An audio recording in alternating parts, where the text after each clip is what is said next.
지금부터는 일반 뉴스 전해드리겠습니다. 다음 주 월요일부터 시작하죠. 국회 대정부질문. 첫날부터 야당과 추미애 법무부 장관의 공방전이 벌어질 것으로 보입니다.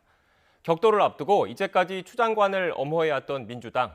의혹 대응과 별개로 악화한 국민 정서를 추 장관이 스스로 달랠 필요가 있다. 이런 사실에 공감하고 있습니다. 국회 취재기자 연결합니다. 송재인 기자. 네, 국회입니다. 네, 추미애 법무부 장관 국회 대정부질문 첫날부터 출석할 예정입니까? 네, 그렇습니다. 국회 대정부 질문은 다음 주 월요일 14일부터 나흘 동안 진행됩니다. 첫날 정치 분야 대정부 질문 출석 대상자에 추미애 법무부 장관도 올랐습니다. 국민의힘은 추 장관 아들의 군복무 특혜 의혹을 제2의 조국 사태로 규정한 만큼 어느 때보다 맹공을 벌일 것으로 보이는데요. 국민의힘 김성원 원내수석부 대표는 앞서 비대면 의원총회에서 의원들에게 이번 대정부 질문 준비를 철저히 해 문재인 정부의 오만과 실정에 대해 국민에게 민낯을 밝혀달라고 당부하기도 했습니다. 국민의힘은 김종인 비상대책위원장까지 나서 국민의 영린인 병역 문제를 건드려 놓고도 반성의 기미가 없다며 사퇴까지 압박하고 있는데요.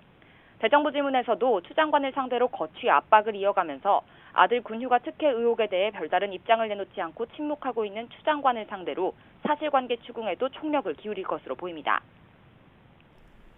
네, 그렇다면 추 장관이 국회 대정부 질문에서 입장을 밝힐 가능성도 있는 건가요?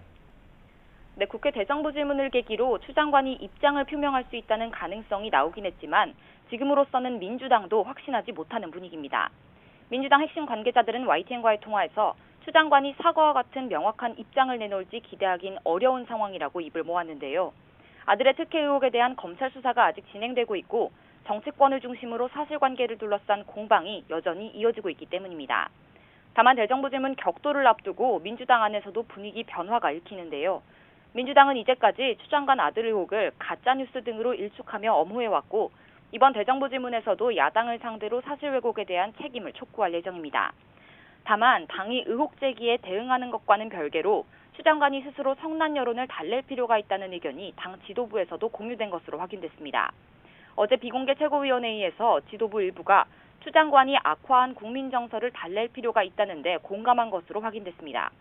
최근 추 장관 의혹과 맞물려 여당 지지율이 떨어진 만큼 추 장관이 나서면 민심 이반을 막고 오히려 국정 운영 돌파구가 마련될 수 있다는 의도로 보입니다.